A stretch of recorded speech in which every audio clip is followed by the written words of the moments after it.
Hi guys, मैं हूं कृतिका दीदी। तो भाई साहब यहाँ पर आस्था ने देवी से पहले हल्दी लगा दी। अब ये बात की जलन यहाँ पर देवी को हो रही है, यानी कि देवी से बर्दाश्त नहीं हुआ। आस्था ने मुझसे पहले यहाँ पर शौर्य को हल्दी लगा तो लगा कैसे दी, और मुंह बनाकर एक तरफ खड़ी हो जाती है। उसके बाद आपको दिखाया जाएगा अनोखी के घर का सीन, जहाँ पर भी हल्दी की रस्म चल रही होती है। यहाँ पर हल्दी की रस्म पूरी हो गई, उसके बाद यहाँ पर अनोखी और बाकी के घर वाले डांस करते हुए आपको दिखाए जाएंगे। सभी यहाँ पर बहुत ज्यादा खुश होते हैं। तभी वहां पर एंट्री हो जाती है विनीत की। विनीत यहाँ पर आता है, अनोखी को बधाइयां देने लगता है। अब भाई साहब यहाँ पर अनोखी जैसे ही विनीत का चेहरा देखती है तो वो यहाँ पर जल भुन जाती है और सोचती है कि आखिरकार इस कबाब में हड्डी को बुला किसने लिया। फिर अनोखी को पता चलता है कि उसे किसी और ने नहीं बल्कि उसके अपने पापा जी ने बुलाया है। यहाँ पर वो सोचती है कि पापा जी तो हमारे जान के पीछे हाथ धोकर पड़ गए, यानी कि यहाँ पर कोई काम सही तरीके से नहीं होने देना चाहते। क्या पापा जी को क्या जरूरत है इस पागल इंसान को घर पर बुलाने की। और यहाँ पर भाई साहब आपको दिखाया जाएगा कि अब अनोखी के पापा जी अपनी बेटियों के विपक्ष में नहीं बल्कि उनके साथ खड़े हैं। भाई साहब यहाँ पर वो इस बार अपनी बेटियों को फुल सपोर्ट करेंगे।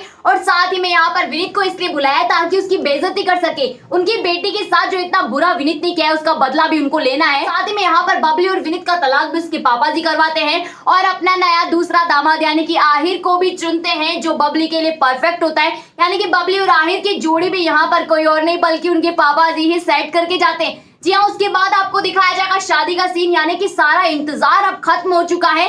फाइनली अब बारात जो है दुल्हन के घर जाने वाली है और सभी लोग यहाँ पर फुल तैयारियों में लगे होते हैं। सभी लोग यहाँ पर तैयार हो रहे होते हैं। हमारे दूल्हे राजा यानी कि शौर्य भी सेहरा बांधकर घोड़ी चढ़ने की पूरी तैयारी में है। उसके बाद आपको दिखाया जाएगा यहाँ पर डांस होता है। साथ ही पूरे सबरवाल हाउस में यहाँ पर खुशी का माहौल है, यानी कि सभी लोग बेहद खूबसूरत लग रहे होते हैं, तैयार हो रहे होते हैं कि बारात के लिए जाना है, कहीं ऐसा ना हो कि हम लेट हो जाए। यहाँ पर शौर्य को इतनी जल्दी होती है कि सभी को बोलता है कि जल्दी जल्दी चलो, यानी कि मेरी शादी में 1 मिनट लेट नहीं पहुंचना चाहता। दूसरी तरफ आपको दिखाया जाएगा अनोखी का सीन, जहां पर अनोखी भी तैयार हो रही होती है। बबली उसे तैयार करती है और यहाँ पर अनोखी बहुत ज्यादा खूबसूरत लग रही होती है। भाई साहब यहाँ पर शौर्य अनोखी की शादी ने हमें लॉकडाउन में शादी की याद दिला दी, यानी कि जो शादियां देखना बंद हो गए थे हम, जो शादियां हमें इतने दिनों से दिखाई नहीं दे रही थी, उसकी कसर यहाँ पर शौर्य अनोखी की शादी ने पूरी कर दी है। जी हाँ भाई साहब, यहाँ पर ऐसा लग रहा है कि जैसे हम खुद वहां पर मौजूद हैं और पूरी शादी का आनंद उठा रहे हैं। इसके बाद आपको दिखाया जाएगा कि फाइनली नाचते गाते हुए बारात पहुंच जाते हैं अनोखी के घर तक, जहाँ पर अनोखी की मम्मी जी और बबली जो है बारात का स्वागत करती है। यहाँ पर सभी लोग बहुत ज्यादा खुश होते हैं। सभी को इंतजार होता है कि फाइनली अब जल्दी से शादी हो जाए, और सबसे ज्यादा इंतजार तो यहाँ पर शौर्य अनोखी को हो रहा है, जल्दी से जल्दी हमारी शादी हो जाए और हम दोनों यहाँ पर एक दूसरे के साथ बहुत सारा टाइम स्पेंड करें। हमें यहाँ पर एक दूसरे के साथ रहना है और अब इंतजार नहीं होता, हमारे महबूब से हमें मिलना है। इसके बाद आपको दिखाया जाएगा कि सभी लोग यहाँ पर मंडप तक पहुंच जाते हैं, जहाँ शौर्य बोलता है कि वरमाला के लिए अनोखी को बुलाया जाए, यानी कि जल्दी से जल्दी अनोखी को बुला लो, मुझसे सब्र नहीं हो रहा है। और साथ ही पंडित जी को कहता है कि पंडित जी मुहूर्त नहीं निकल रहा है क्या। बार तो आप कहते हो कि मुहूर्त निकल रहा है, मुहूर्त निकल रहा है। अब यहाँ पर जब दूल्हे को इतनी जल्दी है तो आप मुहूर्त क्यों नहीं निकाल रहे हो, फटाफट से अनोखी को बुला लीजिए। तभी सभी घर वाले कहते हैं शौर्य से कि बेटा थोड़ा सब्र करो, जब इतना ही सब्र कर लिया तो थोड़ा सा और सही, तुम्हारी दुल्हन बनने वाली और थोड़े ही तो वक्त की बात है, उसके बाद तुम्हारी शादी हो जाएगी और हमेशा के लिए अनोखी तुम्हारे जिंदगी में आ जाएगी। भाई साहब तो उसके बाद आपको दिखाया जाएगा कि अनोखी वरमाला के लिए पहुंचती है।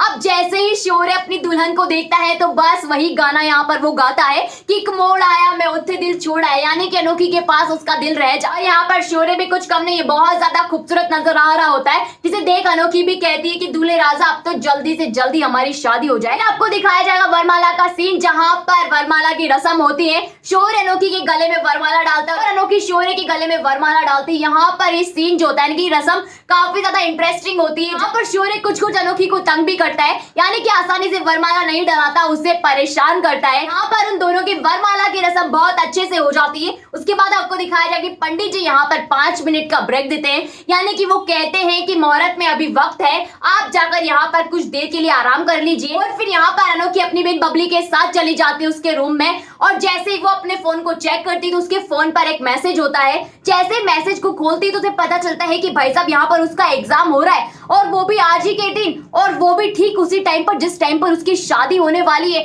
यहाँ पर अनोखी सारी बातें बबली को बताती है। बबली जैसे ये बात सुनती तो चौंक जाती है, उससे कहती है कि कैसे हो सकता है ये। अनोखी से कहती है कि तुम्हारी शादी का मुहूर्त भी ठीक उसी टाइम का है जिस टाइम पर तुम्हारा एग्जाम होने वाला है। यहाँ पर अनोखी को अब समझ नहीं आता कि आखिरकार वो करे क्या। ये तो पता चल जाता है कि यहाँ पर किसी ने उसके साथ बहुत बड़ी चाल चली है, और वो चाल यहाँ पर कोई और नहीं बल्कि तेज ही चल सकता है, क्योंकि इतनी घिनौनी हरकत तो यहाँ पर कोई और नहीं बल्कि तेज ही कर सकता है। जहाँ यहाँ पर अनोखी की शादी रोकने के लिए तेज ने ये चाल चली है, और यहाँ पर उसका एग्जाम उसी दिन रखवाया है जिस दिन उसकी शादी है। अब भाई साहब यहाँ पर हमें एक चीज समझ में नहीं आती, इन वक्त पर यहाँ पर एग्जाम कैसे हो सकता है, और वो भी यहाँ पर लॉकडाउन चल रहा है, और लॉकडाउन में एग्जाम कैसे हो सकता है, सारे एग्जाम कैंसिल हो चुके हैं। भाई साहब ऐसी यूनिवर्सिटी को तो अवार्ड मिलना चाहिए जो लॉकडाउन में भी एग्जाम करवा रही। जी हाँ, यहाँ पर अगर रियलिटी की बात होती तो हमारे सारे स्टूडेंट यहाँ पर हल्ला बोलते थे, यानी कि अनशन पर बैठ जाते और कहते कि कैसे एग्जाम होगा, पहले शादी होगी उसके बाद एग्जाम होगा। मगर ये सीरियल है, यहाँ कुछ भी हो सकता है। जी हाँ, यहाँ पर एन वक्त पे बाजी पलट सकती है। तो यहाँ पर अनोखी के सामने दुविधा आन पड़ी है कि अपने प्यार और अपने करियर में से वो किसे चुने। पहले भी तेज ने यही पता चला था, और उस वक्त यहाँ पर अनोखी फंस भी गई थी, उसने अब भी यही चाल चली है। मगर मैं एक बात आपको यहाँ पर बता दूं कि यहाँ पर अनोखी पहले से ज्यादा समझदार हो चुकी है, यानी कि अब इतनी आसानी से तेज की चाल में नहीं आएगी, और यहाँ पर कोई ना कोई रास्ता जरूर निकाल लेगी, और फाइनली उन दोनों की शादी भी हो जाएगी। भाई साहब यहाँ पर सीरियल ने एक अलग ही मोड़ ले लिया है। उसी के साथ मैं आपको एक बात और बता दूं कि सीरियल ऑफ एयर नहीं होगा। जो लोग यहाँ पर काफी टाइम से मुझसे पूछ रहे हैं, या फिर बहुत दिनों से जिनके माइंड में कंफ्यूजन है कि सीरियल ऑफ एयर तो नहीं होगा, तो फाइनली यहाँ पर सीरियल ऑफ एयर नहीं होगा। जब तक कोई ऑफिशियल अनाउंसमेंट नहीं होती तब तक आप किसी भी फेक न्यूज पे बिलीव मत कीजिएगा, कि सारी फेक न्यूज आपको परेशान करने के लिए, और आपको यहाँ पर परेशान नहीं होना है। बस यहाँ पर शादी का आनंद लेना है, एंजॉय करना है, और साथ ही में यहाँ पर सस्पेंस का जो तड़का लगा है भाई साहब, बस उसे यहाँ पर देखते रहना है, एंजॉय करते रहना है। सब कुछ आपको कल दिखाया जाएगा। उसी के साथ अगर आपको वीडियो अच्छी लगे तो लाइक कीजिए, शेयर कीजिए, और कमेंट करके मुझे ये बताइए कि एक बार फिर यहाँ पर अनोखी अपने प्यार और अपने करियर में से किसे चुनेगी। जिन लोगों ने यहाँ पर अभी तक चैनल को सब्सक्राइब नहीं किया वो फटाफट से जाकर चैनल को सब्सक्राइब कर दीजिएगा, और अगर जा ही रहे हो तो वहां पर नोटिफिकेशन के बेल आइकन का बटन भी है, उसे भी प्रेस कर दीजिएगा, ताकि जब भी हमारी वीडियो आए तो सबसे पहले आप तक पहुंचे, वो भी बिना किसी रुकावट के।